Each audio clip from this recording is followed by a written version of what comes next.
अस्सलामु अलैकुम वरहमतुल्लाहि वबरकातुहू। साथियों और दोस्तों, तकरीबन सारी बातें आ चुकी है। ज़्यादा देर तक बात करने का मौका भी नहीं है, आप लोग भी मसरूफ़ हैं, कामों में जमेंगे। बस सिर्फ एक गुजारिश करने आए हैं कि हम लोगों ने हमेशा से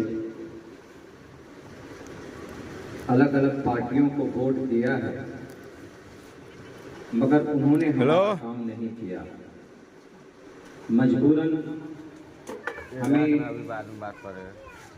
अब खुद की मजलूमों की, सिर्फ मुस्लिम की नहीं बल्कि दलितों की, मजलूमों की पार्टी हम लोगों ने बनाई और उस पार्टी का कौमी सदर जनाब बैरिस्टर असदुद्दीन अवैसी साहब हैं।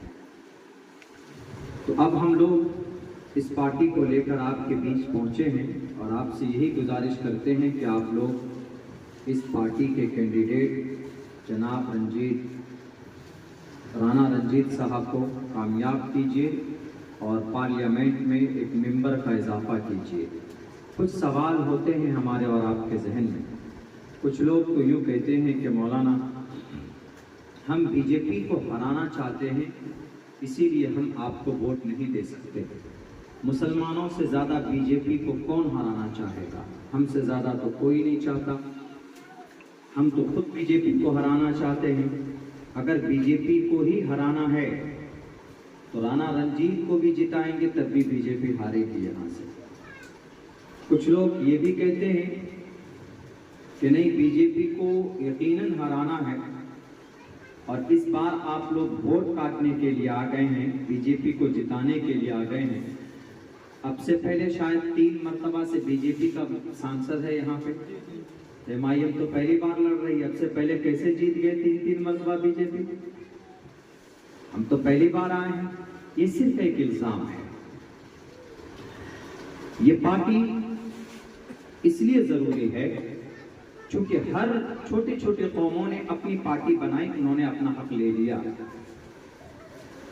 हमने कोई पार्टी, हमारा कोई लीडर खड़ा नहीं हुआ तो हमको हमारा हक नहीं मिला है। मैं आपको एक उदाहरण देता हूं। मैं हर नुक्कड़ प्रोग्राम में इस आंकड़े को रखता हूं। आप लोग नए हैं इस बस्ती में तो समझा रहा हूं। हमारे बिहार में लालू यादव जी की पार्टी पिछले 25 साल से है। लालू यादव आरजेडी यादव की पार्टी है।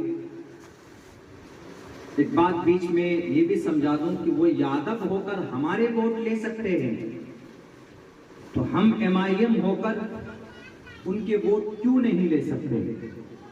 हम उनको कहेंगे कि 25 साल तक तुमको दिया, तुमने कुछ नहीं किया, अब 25 साल हमको दे के दिखाओ, हम देखो कैसे तकदीर बदलते हैं बिहार।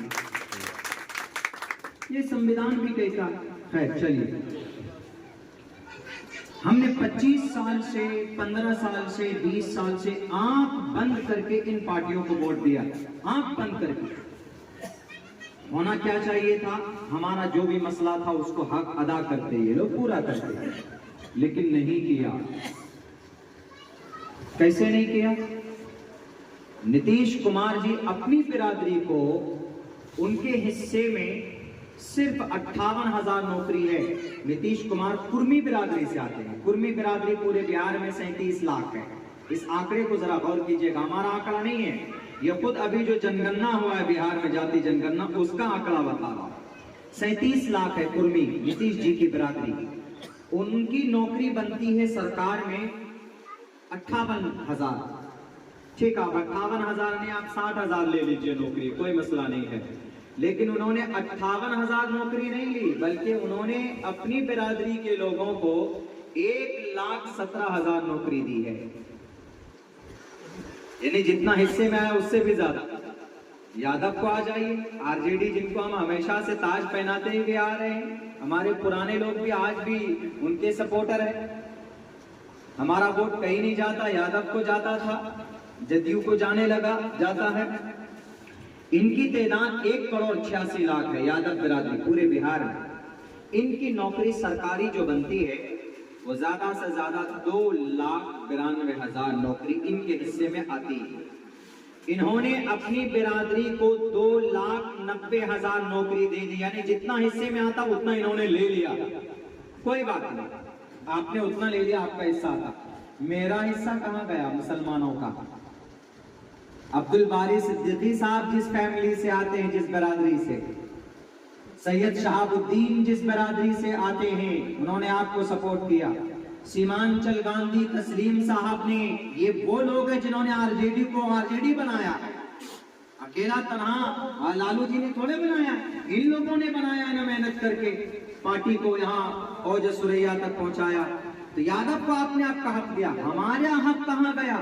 अब हमारा कितना हक है? देखिए, हम बिहार के अंदर 2,31,00,000 हैं मुस्लिम माइनॉरिटी, यादव से भी ज्यादा है, 2,31,00,000। तो हमको कितनी नौकरी मिलनी चाहिए? हमको नौकरी मिलनी चाहिए थी तकरीबन 3,68,000 नौकरी मिलनी चाहिए थी हमारे हिस्से में। यादव को पूरा मिल गया,